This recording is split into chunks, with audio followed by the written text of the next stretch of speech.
네, 안녕하십니까 여러분. 김대현입니다. 참 세상 일 돌고 돈다고 하죠. 새삼 그 이치를 체감할 수 있는 요즘이 아닌가 싶습니다. 윤석열 검찰총장과 또 그와 가까웠던 검사들은 영영 제자리를 찾지 못한 채 지방과 한직을 전전하다가 옷을 벗을 줄로만 알았습니다. 하지만 살아있는 권력이 검찰을 장악하려다 실패하고 나니까 오히려 윤 총장과 그의 측근 검사들이 다시 검찰의 중심으로 회귀하고 있는 모습이 나타나고 있습니다. 자, 윤 총장의 징계 효력을 정지시킨 법무부의 판단은 옳았고, 또 그에 앞서 국민은 윤 총장의 손을 들어준 결과라고 할 수 있겠습니다. 한동훈 지검장은 추미애 장관과 윤석열 총장의 충돌 속에서 유탄을 맞았습니다.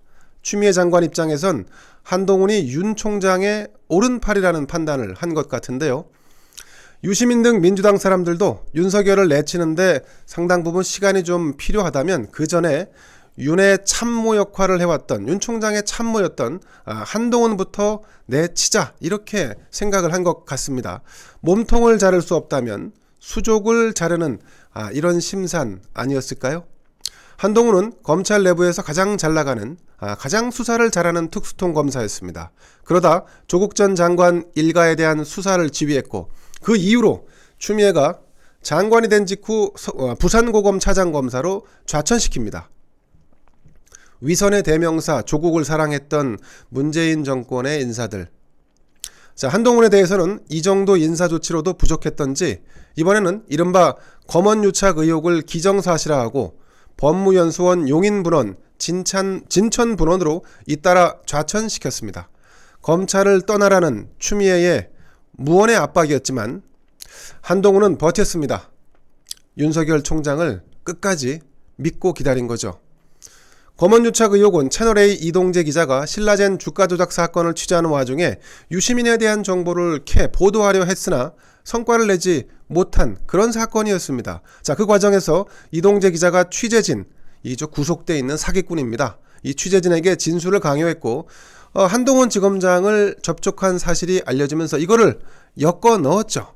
오히려 유시민을 엮어 넣으려고 이동재 기자와 한동훈 지검장이 모의를 한 것이 아니라 유시민과 민주당류 아니면 정권에 바짝 엎드려 있는 일부 인사들이 오히려 한동훈을 쳐내기 위해서 이동재 기자와의 만남을 이 검언유착으로 엮은 것이 아닌가 이런 생각마저 듭니다.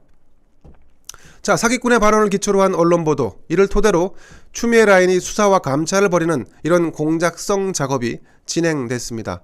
추미애 장관은 마치 이 검언유착 의혹이 사실인 양 그런 양 언론에 대고 다 사실을 공표하는 이런 우를 범했습니다.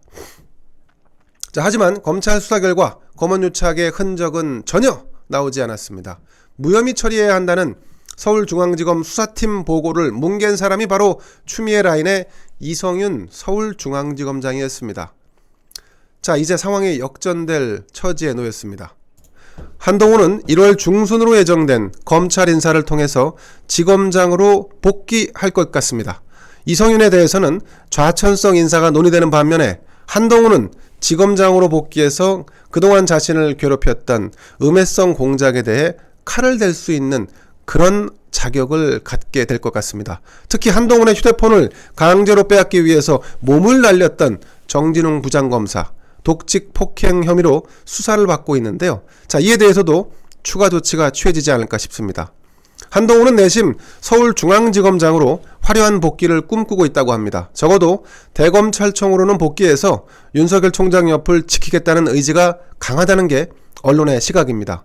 그렇게 되면 추미애는 물론이고 이용구 법무부 차관에 대한 재수사, 심재철 검찰국장, 박은정 검찰 담당관 등 이른바 추미애 라인으로 알려진 검찰 내 친정권 인사들 모두 한동훈의 수사 선상에 놓이게 됩니다.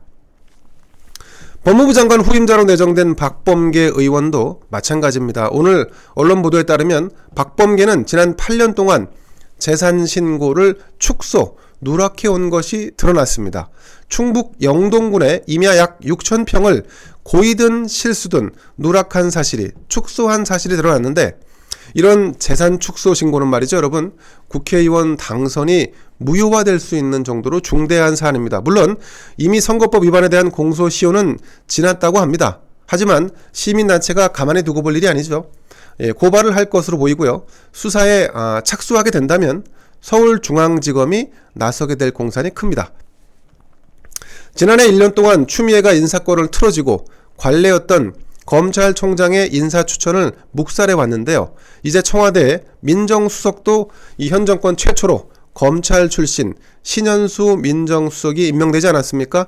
일종의 이 정권과 검찰이 타협점을 찾아야 하는 타이밍인데, 자, 윤 총장의 인사추천안을 이 현 정권이 더 이상 다시 한번 묵살하기는 어려울 것으로 예상이 됩니다. 이에 따라서 검찰 내 기수나 서열상 한동훈의 영전이 현실화될 것이라는 관측이 우세합니다.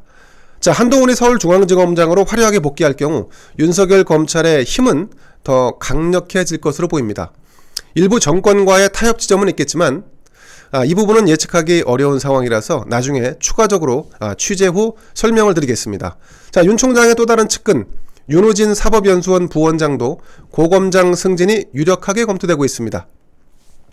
그동안 한직으로 밀려났던 검사들이 다시 본래의 자리로 돌아온다는 것은 검찰이 정상화의 길로 들어섰다는 것을 의미합니다. 정상화 이후 검찰의 활약을 기대해 봅니다. 김대현의 뉴스브리핑 여기서 마치겠습니다. 감사합니다.